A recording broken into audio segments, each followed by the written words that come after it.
So today, as you may have guessed, we're going to install this. It's a Vortex 43 tooth rear sprocket, and the model number 435-43. That's B, has a B for blue. This was purchased from 58cycle.com. Put that right up there. And this replaces the 42 tooth sprocket, rear sprocket for the Ninja 300, which I call the ZX3R. And the reason I'm installing this is because I have everything stock except I've replaced the front countershaft sprocket with 15 tooth, which lengthens the first gear quite a bit. Problem is the gearing is still a little bit on the tall side, so this actually shortens that a little bit, and you'll have a little bit more access to your high speed and your power, and the gearing won't be quite so tall. So according to someone on the Ninja 300 forum, I think it's Ninja 300 Stealth or whatever, this actually improves things a lot, but it also makes the speedo accurate. So going on his testing, I've decided to pull the trigger on this, and I'm going to install it.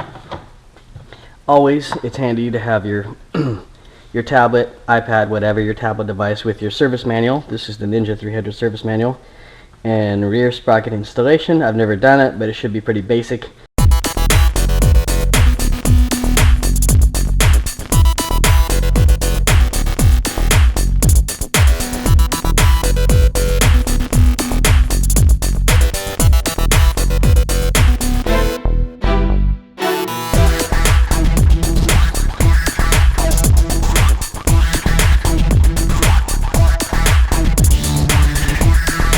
Okay, bike is on the rear stand.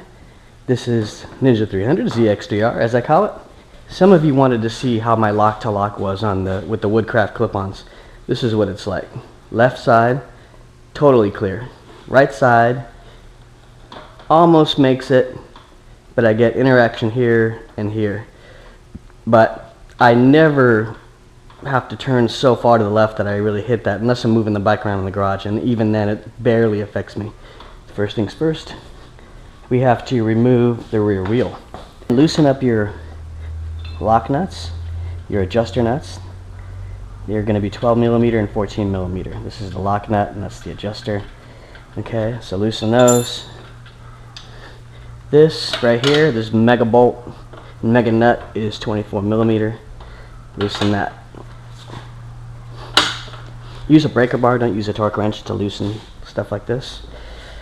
Make sure your bike's in gear.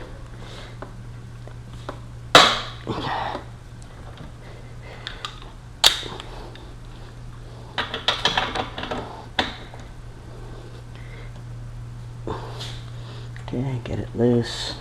We're taking this all the way out because we're taking the wheel off.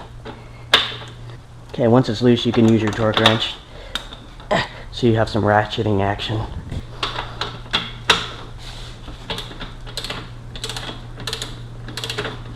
Okay, take it all the way off. Take it off, take it all off. And make sure you're on a rear stand, obviously, so the bike's supported. So if you have a rubber mallet, get one of those. Okay, pull up, hold up the wheel.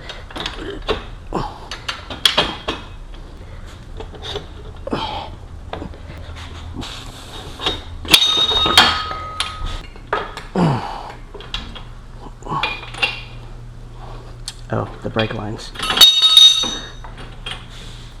Make sure the brake lines are supported. Okay, now you never want to set your wheel on this disc because you'll warp it. You can warp it. That's according to the manual. Okay, these appear to be 14mm. Here we go. 44 pounds is not too hard to break, especially with a breaker bar. This gives you leverage. It's a scientific principle. If this bar were longer, you'd have even more leverage until you could do it with one finger. One thing a breaker bar doesn't have is a ratcheting action. Pepsi,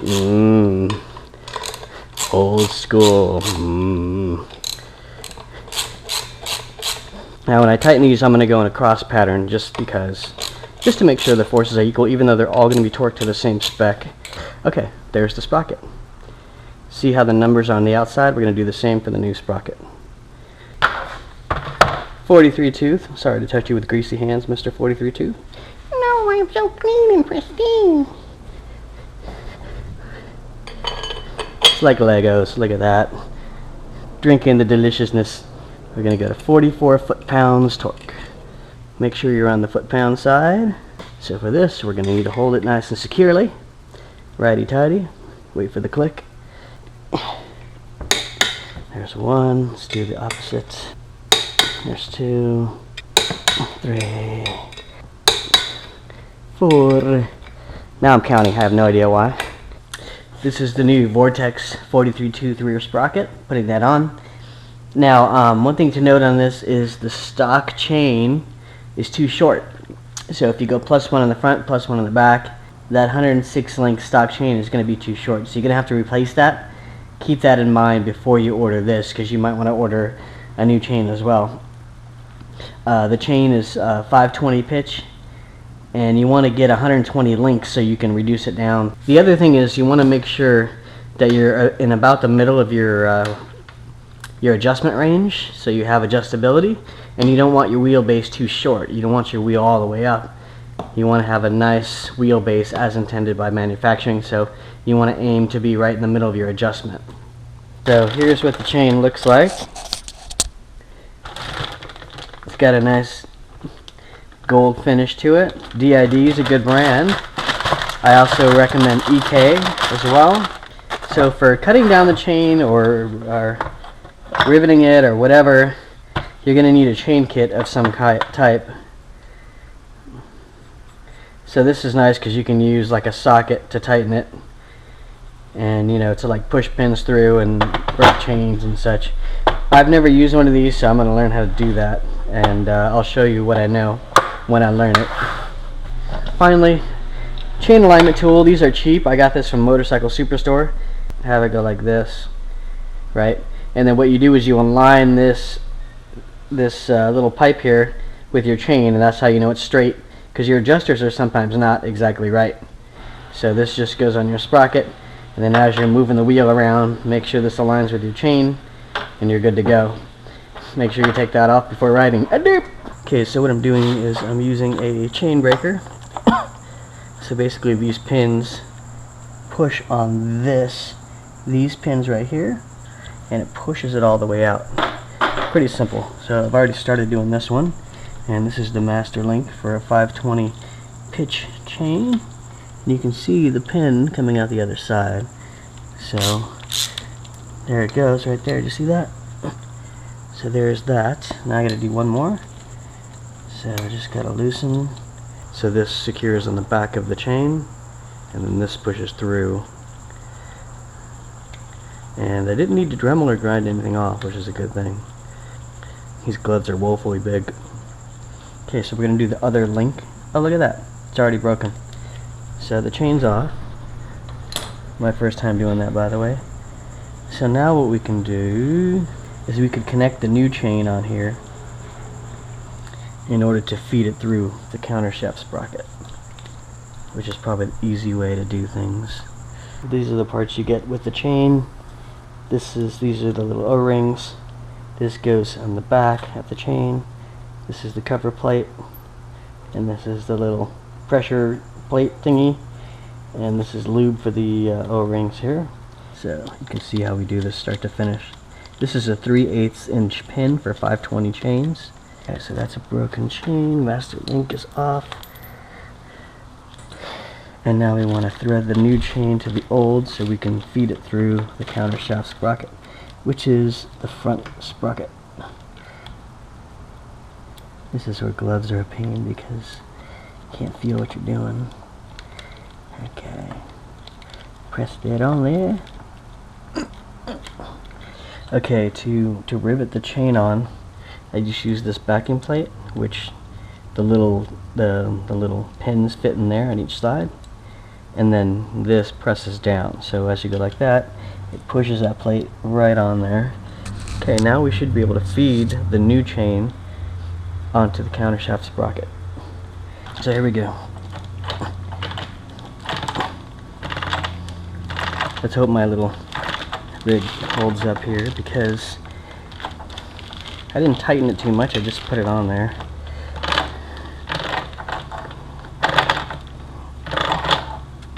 Look at that, did it. So now we have new chain, new chain. Now we can remove this again. This looks confusing when you first do it. Really, this is my first time doing it, so. And what we want to do is push that back out. Line that up.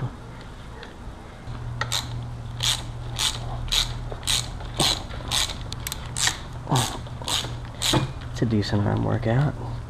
What we want to do now is put the wheel back on. So when I put, there's the sprocket on the wheel. When I put this on, one of the threads of these bolts stripped. So this is 44 pound-foot torque, which is specified, and everything worked great until I got to this one and went, it wouldn't torque down. So I went to Home Depot and I got a replacement bolt, and if you ever need to replace it, it's 10 millimeter 1.25 thread pitch. Okay, so I'll put that up here. So just in case, that actually fits perfectly. One bad thing though, it's not the same weight as this, so I'm going to order one from Cowie just so I don't have any unsprung weight issues, because wheels are really sensitive to weight. That's why you weight your wheels, of course. Alright, let's put that on. This is going to be super fun. It's tricky because a lot of things have to line up just right. Okay, yeah, it kind of wraps around like this. Now this is really tricky because there's like a groove here that has to line up, or nothing will go in right. Okay, so just remember that. You want your adjuster plate ready to go, and then your other adjuster plate has to be ready to go. So it's really tricky. And then the whole time you got to lift up your wheel. So you got to be contortionist, fakir, yoga master. I mean everything. Okay, I'm using a roll of tape to get me some lift on the wheel.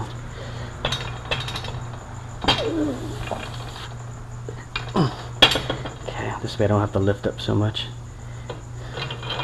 The good thing to do is to use your feet. To do is get this axle on one side and then worry about the other side.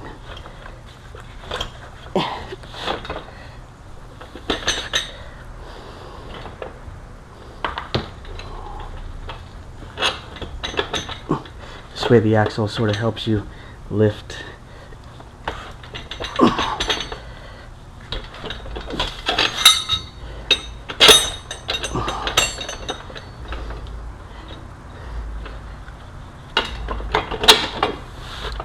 See how everything's trying to come out at once?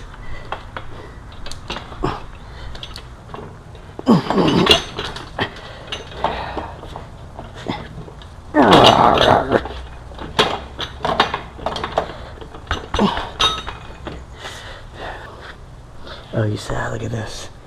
Look what fell out. So, this has to be just so. There you go.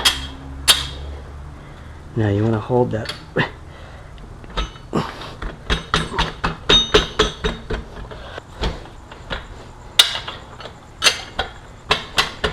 Okay, we're all the way through. Loosely mount this washer and nut, just loose. Okay, now we're going to test fit the chain. So what we want to have is our bike right around the middle of the adjustment area with slack, so we have room to adjust. And that's about where I want the tire to be, the wheel. So now we can put our chain on, test fit it, and see how many links we want. Probably 150 jillion. Just kidding. Stock chain is 106 links. Very likely we want 110. But I'm going to see. So we can see how many we need to remove roughly. 1, 2, 3, 4, 5. You want to go looser with the chain than tight if you have to err on one side or the other, because a chain that's too tight affects your suspension. It's a lot of pressure on the chain, could cause the chain to snap.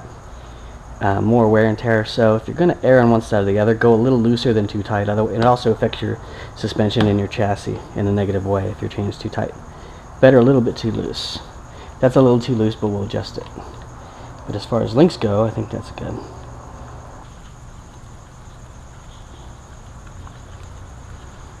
Riveting. Fun. It's for you, LJ. It's for you. This is riveting stuff right here. It's a chain of events here. Okay, so there's that. Make sure there's no old O-rings on there. And so what we're going to do is we're going to take this pot and this pot here, and we're going to join them up with the master link.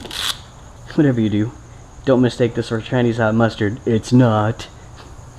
Never mix your lube with your food. That would be bad, mate. Don't know why. Okay. So now we're going to lube up. Now if I finish the sentence there, it'd be a very different kind of video. It's good to have latex gloves on hand for this stuff. Probably only need a little bit of lube here.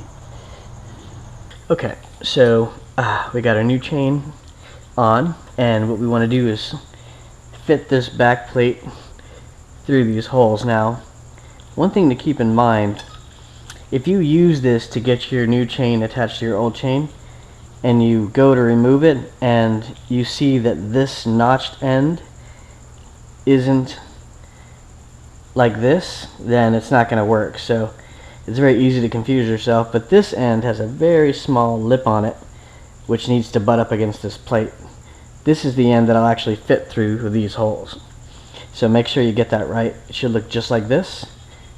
And fit it, you gotta lube up these things, fit it back here. Okay, it goes in nice and easily. And then you want to put your O-rings on. Got my ridiculously long fingered gloves. Okay, those are on. And then got your front plate. Okay, now this is where you're going to need to use your press tool, and I'll show you that in a second. Okay, so the tool that you use to press the plates together looks like this. This is the front right here, and the back plate is this. So basically you get them kind of close, and then we're going to line this up. This is going to line on the holes. Make sure your alignment is good on this stuff.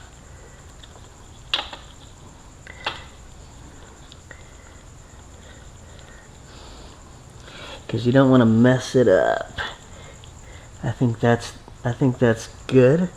Check it from many angles. So now we're going to do some pressure stuff here.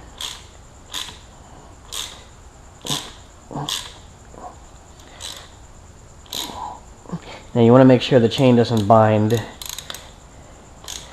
so we're going to check for that. Okay, so we're checking for binding, and the way you do that is you kind of bend it on itself. Seems pretty good. And then we want to put this clip on against the direction of travel. The chain's going to be going this way, so we want to put the pin in this way.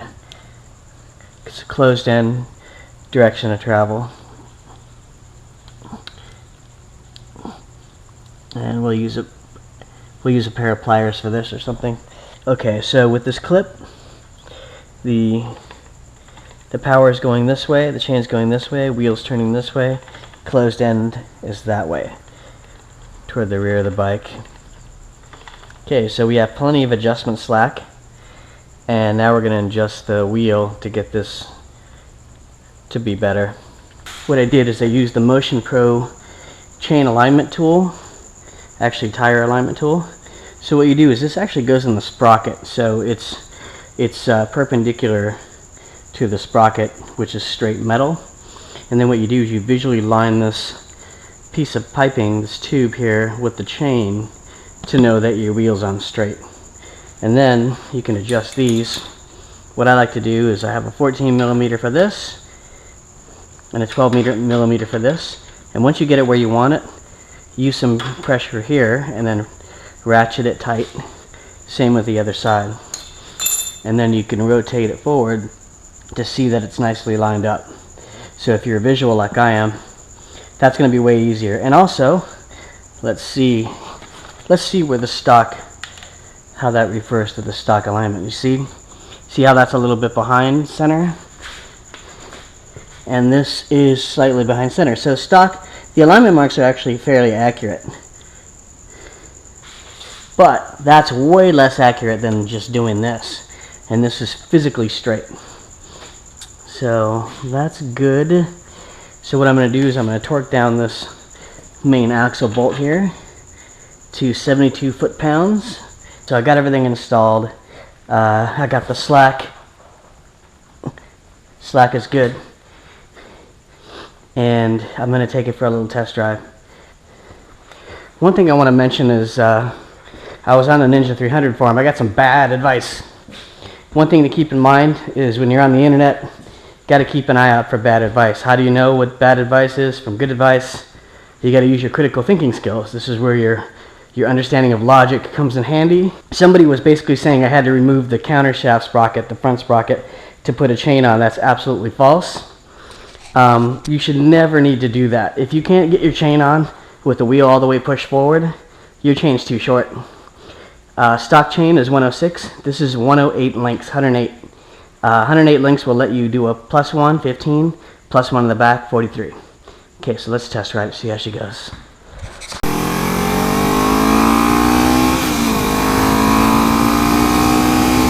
So far, so good.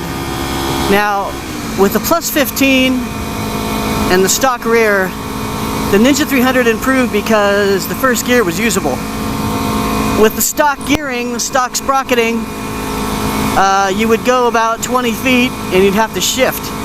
So first gear was little more than a get you rolling kind of thing. Right now, I still feel the usability of the first gear, and I want to make sure the bike's not going to like fall apart on me first before I really get on the throttle. Rear wheel feels good. The alignment I'm sure was good because I looked at it. It seems to be a lot more peppy once you're underway, so the gearing is not quite so tall, and so far so good. So I can feel mid-range-ish, pretty good so far. And do I trust the bike? Almost. The bike always feels a little different when you remove the rear wheel and put it on, because maybe the wheelbase changed a little bit. Of course, you gotta make sure the wheel is put on straight. But you know, everything's good so far. I did have to replace one of my sprocket nuts, as I mentioned, because it got stripped. And the weight of that's gonna be a little different than the others. And wheels are unsprung weight, and they're going to be very sensitive to weight changes or imbalances.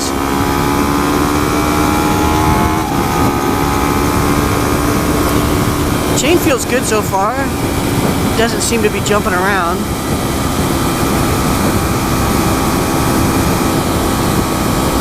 I think my slack is good. 30 millimeters, the top end for slack, or about ½ an inch.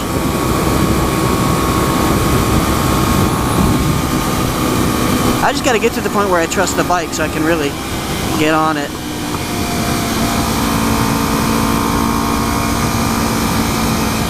And I'm almost there.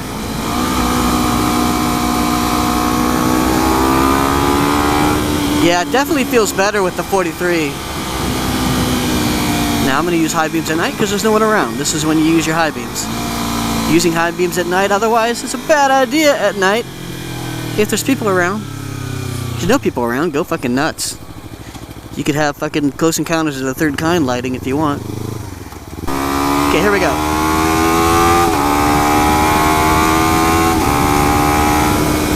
Yeah, it feels a lot peppier. This is pretty much the perfect setup for sprockets on the Ninja 300, and all thanks has to go to Ninja 300 Stealth on the Kawasaki 300 forums, and it was basically he tested out this combination, and he did the gearing commander thing, and he's the one that clued me in on it, so I have to thank him.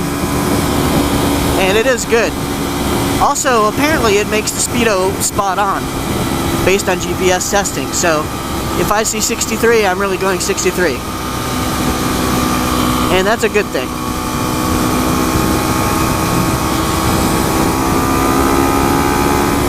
Mid-range power deliveries noticeably better with that 43 tooth sprocket. And I've been riding my bike enough to know the difference between, you know, the 15 tooth with a stock rear. Yeah, the bike's good. Ain't nothing moving. I always go by the book when it comes to torque, and this way I don't have to wonder, because I'm a little OCD like that. You know, I like to get everything exactly right, as much as I can.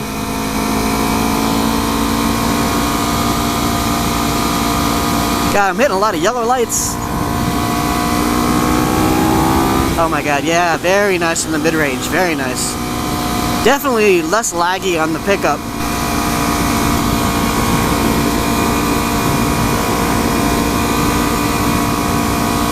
Cops don't like you weaving like that.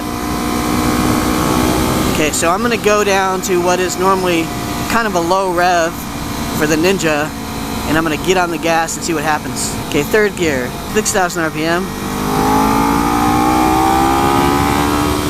Pretty good. Okay, let's try from 7. 7K.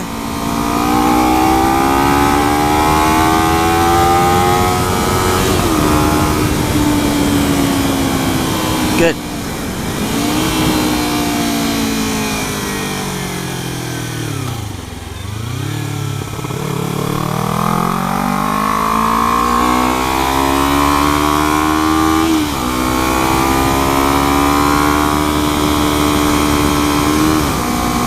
That turning felt a little weird.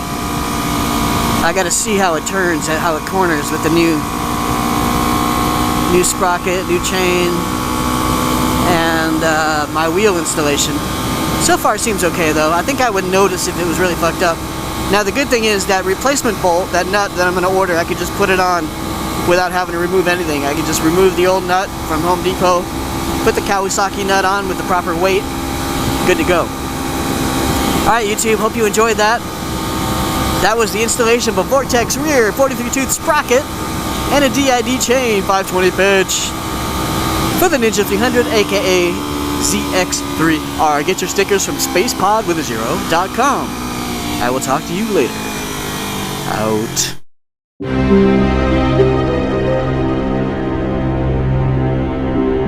Out.